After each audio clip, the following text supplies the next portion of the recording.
A'udzubillahi minasyaitonirrajim. Bismillahirrahmanirrahim. Assalamualaikum warahmatullahi wabarakatuh. Sahabat seiman yang dimuliakan Allah Subhanahu wa taala, mudah-mudahan kita selalu diberi limpahan rahmat, taufik dan hidayahnya oleh Allah Subhanahu wa taala, selalu diberi keringanan untuk beribadah kepada Allah Subhanahu wa taala. Amin Allahumma amin. Shalawat beserta salam semoga selalu tercurahkan kepada baginda Rasulullah sallallahu alaihi wasallam dengan lapas Allahumma sholli ala sayyidina Muhammad wa ala ali sayyidina Muhammad. Mudah-mudahan lisan kita tidak berat, selalu ringan untuk berselawat kepadanya baginda Rasulullah sallallahu alaihi wasallam, karena salah satu zikir yang membuat kita lapang, tenang pikiran, sukses baik dunia maupun akhirat itu adalah berselawat kepada baginda Rasulullah sallallahu alaihi wasallam. Allahumma shalli ala sayyidina Muhammad wa ala ali sayyidina Muhammad. Sahabat seiman, dalam kesempatan ini ada sebuah surat yang ayatnya pendek ya. Surat At-Mudazzir ayat 42 sampai 43 yang berbunyi Bismillahirrahmanirrahim. Masalakakum fi sakor qalu lam naku minal musallin walam naku nun imul miskin.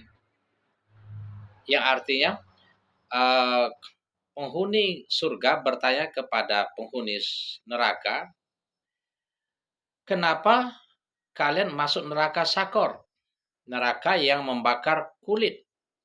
Mulai dari ujung kaki sampai ke ujung kepala, sampai melepuh-lepuh, sampai hancur berdarah-berdarah, benana-benana, koyak-mengoyak.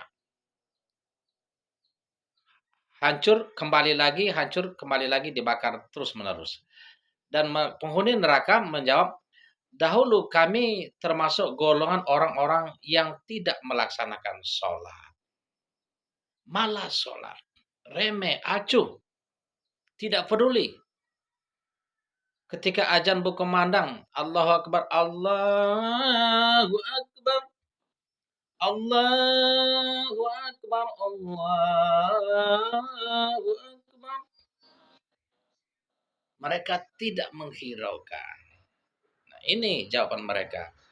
Masalakakum fisakor qalu lam naku minal musallin. Dahulu kami termasuk golongan yang malas sholat. Ya.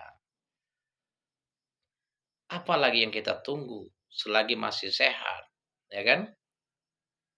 Sholat adalah kewajiban yang pertama kali yang harus kita tunaikan.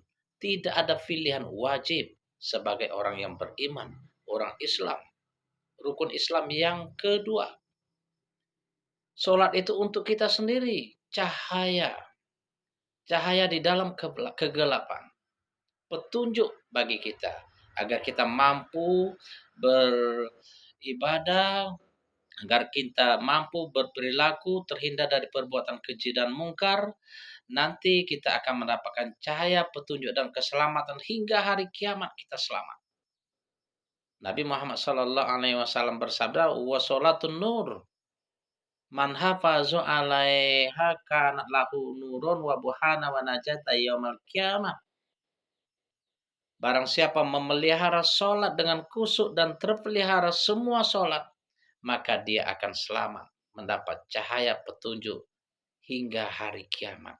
Tidakkah kita ingin selamat di akhirat? Dunia ini hanya seberapa men? Mungkin kita berumur 40 tahun, 50 tahun, 60 tahun, atau paling katakanlah lebih dari 100 tahun. Dan mungkin berumur 25 tahun kita sudah sakaratul maut, namun kita belum sholat, belum khusyuk, belum memelihara sholat. Na'udzubillah. Sayangi diri kita. Jangan menzulimi diri kita. Karena ini sudah rambu-rambu. Peraturan Allah Subhanahu wa taala yang harus kita laksanakan. Dan sholat juga adalah amalan yang paling utama kita lakukan karena pertama kali dimintai pertanggungjawabannya ketika kita dihadapkan kepada Allah Subhanahu wa taala. Nabi Muhammad sallallahu alaihi wasallam bersabda, "Innama awala ma yuhasabu bihil abdu yaumal qiyamati min amalihi sholat. Fa in suluhat pakut ablah wa anja wa in pasadat pakut khaba wa khusir. Sesungguhnya pada hari kiamat yang pertama kali dihisap adalah sholat.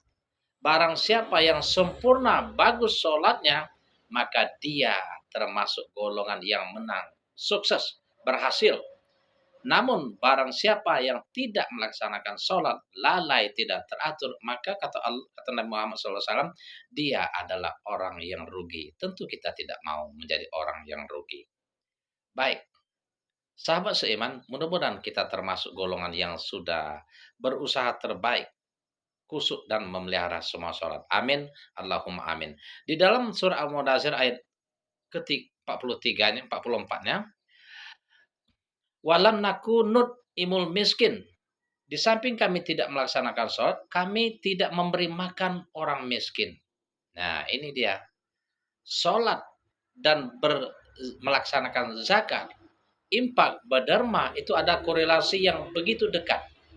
Sholat kita sempurna, kusuk, terpelihara semua sholat, ditambah sholat sunnah, namun pelit kita, kikir kita, begedit kita, berat hati kita untuk berimpak, untuk bersedekah, kita juga akan menjadi penghuni neraka sakor.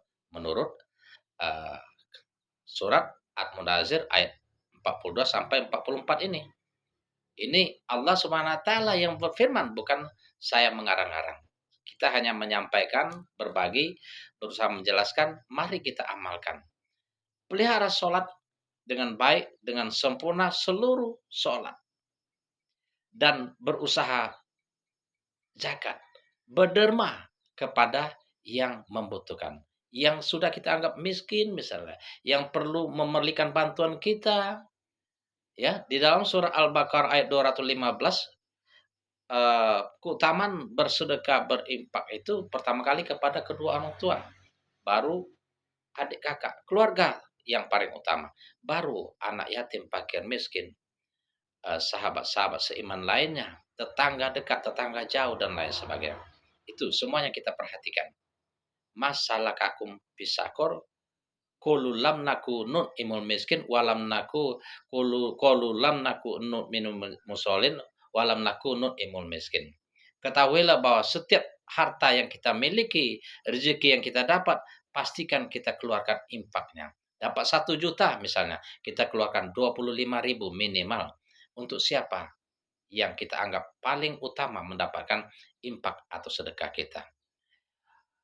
Allah Subhanahu wa taala berfirman di dalam surah Az-Zariyat ayat 19 yang berbunyi, wa fi amwalihim haqqul lisa ili wal mahrum, bahwa sesungguhnya dalam harta kita ada hak orang miskin yang meminta ataupun tidak meminta. Demikian, mudah-mudahan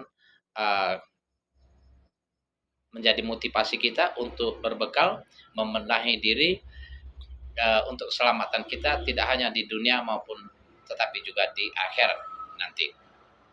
Jangan lupa like, share, and subscribe. Dengan 1 kali kalian share, berarti kita sudah melaksanakan perintah Allah Subhanahu wa taala, dan pasti ada balasannya. Sekecil-kecil apapun perbuatan baik akan dibalas oleh Allah Subhanahu wa taala.